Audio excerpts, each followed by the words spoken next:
中国就像一部没有回头路的灾难片，一连串冰冷的数字正在撕开经济复苏的幻觉。中国的 CPI 连续3个月同比下降， PPI 创下6个月来的最大跌幅。工业生产、消费支出、企业盈利、就业形势几乎全线塌方。专家们说的含蓄，叫通缩压力加剧，但普通人已经在日常生活中感受到了冰冷的现实：工资不涨，物价低迷，生意难做，失业阴影越来越大。中国正在滑入一场深不见底的通缩螺旋。而更令人绝望的是，在这场危机之中，那个曾经高喊经济奇迹的政权竟显得一筹莫展。2025年5月10日，中国国家统计局公布了一组令人窒息的数据。4月全国工业生产者出厂价格指数 PPI 同比下跌 2.7%， 环比下跌 0.4%。工业生产者购进价格指数 PRM 同比同样下跌 2.7%， 环比下跌 0.6%。居民消费价格指数 CPI 同比下跌 0.1%， 连续第3个月同比下降。更值得注意的是，今年前4个月 PPI 和 PRM 的平均跌幅都达到了 2.4%， 这是自疫情以来少见的连续性深跌。这意味着什么？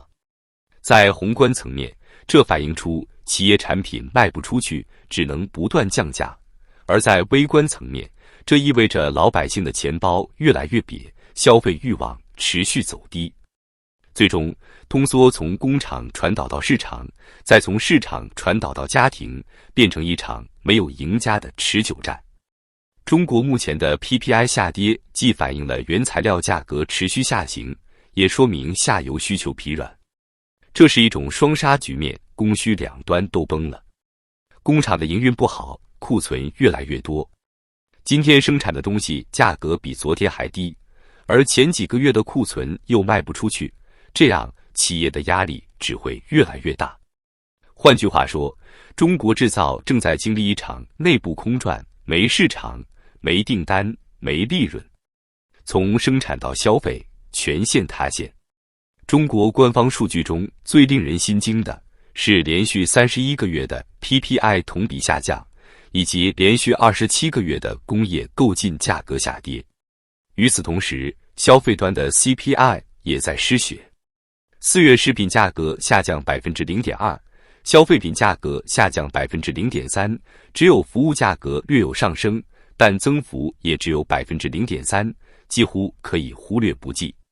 中国资本市场专家徐峥指出， CPI 和 PPI 双双下跌，意味着整个经济体系从生产端到消费端都陷入了停滞和紧缩。他说，宏观看是外需和内需的双重疲软，微观看则是企业破产和失业潮的直接冲击。我们都知道， CPI 下降意味着终端消费者的消费能力在减弱，而消费能力减弱会反过来压制企业的收入和利润，从而导致更多裁员，更多企业倒闭，进而引发消费信心进一步萎缩。这是一个标准的通缩循环。这也是为什么许多经济学家把中国目前的状况称为深层通缩螺旋，且没有见底迹象。出口下滑，产能过剩，企业倒闭，就业萎缩，构成了压垮经济的连环炸弹。出口不畅，使得大量企业只能在国内内卷厮杀，进一步压低价格和利润空间。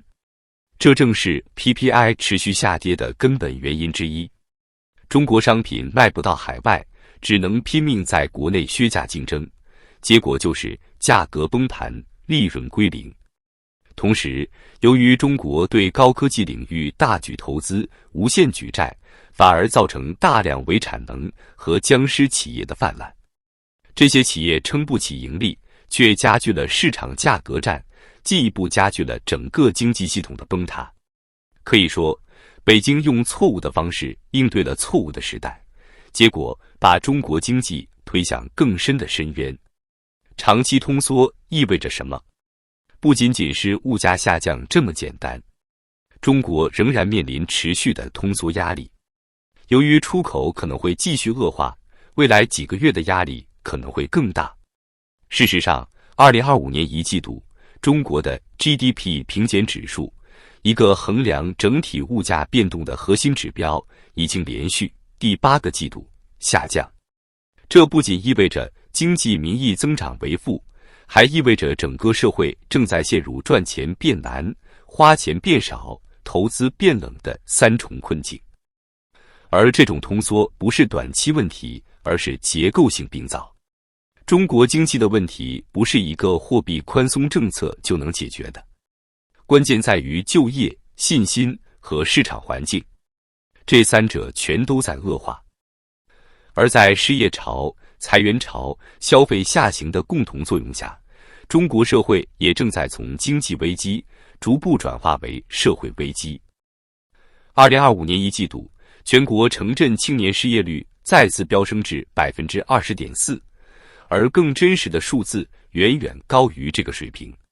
与此同时，中产阶级被高房价、高债务、高通胀压得喘不过气，降薪潮成为1线城市白领的常态。大量个体户、小微企业纷纷倒闭，成为无声的牺牲者。如果通缩无法遏制，未来几个月，中国将面临更严重的企业破产潮、债务违约潮和就业崩盘。而这些正是经济走向政治危机的前兆。放水无效，中国救市为何彻底失灵？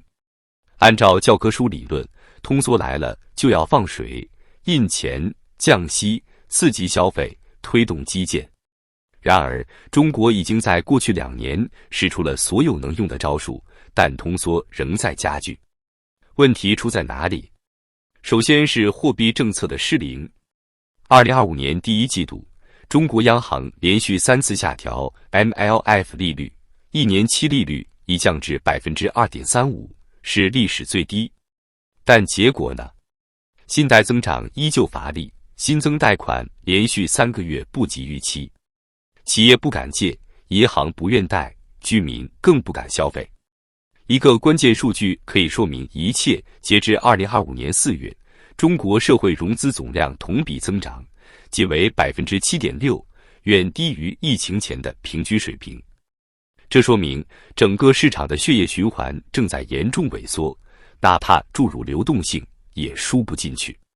中国的刺激政策已经陷入传导失效，从央行到银行，再到企业、居民，每一环都断裂了。在这样的背景下，即使中国再释放更多资金，也不过是左口袋倒右口袋，难以形成真实的经济动力。中国经济的压舱石是什么？不是高科技，不是出口，而是消费。超过 65% 的 GDP 靠的是内需。但在持续的通缩压力下，消费信心正以肉眼可见的速度崩溃。我们看看最新的消费者数据。2025年第1季度，全国社会消费品零售总额同比增长 4.9%， 其中3月单月增速下滑至 3.3%。大额消费品如汽车、家电、家具销量全面负增长。餐饮和旅游虽有复苏，但只是报复性反弹的短暂假象，节后即尾。更值得警惕的是，中国中产阶层正在集体躺平。原本支撑高品质消费的主力人群，如今不敢换车，不敢换房，连旅游都转向穷游和特价团。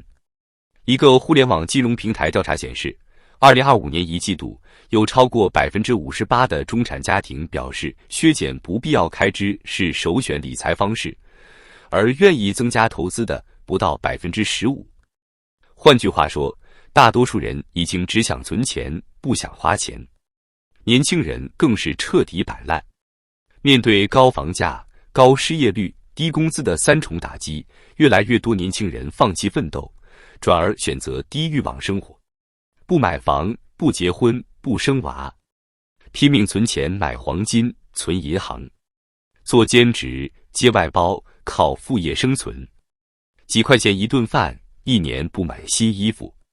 在这样的社会情绪下，任何消费券、促销节都像一记空包弹。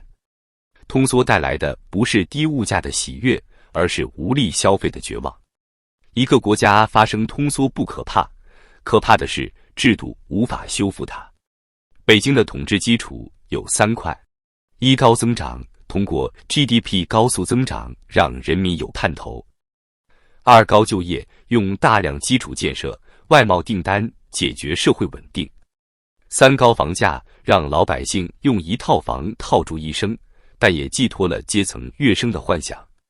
但现在3块基石正在同时崩塌。GDP 2025年一季度增长仅为 5.4%， 其中近半靠基建投资支撑。就业，青年失业率攀升至 17.6%， 大量国企和民企持续招聘冻结。房价，一线城市价格下跌约 12%， 3、4线城市跌幅超 50%， 炒房者损失惨重。一位北方3线城市公务员在社交媒体爆料，我们单位今年取消了所有福利，绩效奖金也打了6折。副科级以下想晋升根本没名额，也就是说，连铁饭碗都开始生锈了。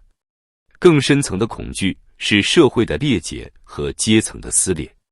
在通缩、裁员、房价下跌的夹击下，过去10年靠借贷买房的中产家庭正在崩溃，资产缩水，债务高悬，收入不稳。他们是经济的中流砥柱，也最先体会到塌方的痛苦。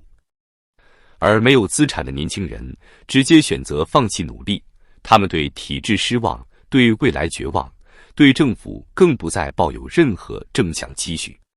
这种全民去欲望化趋势是最危险的社会信号。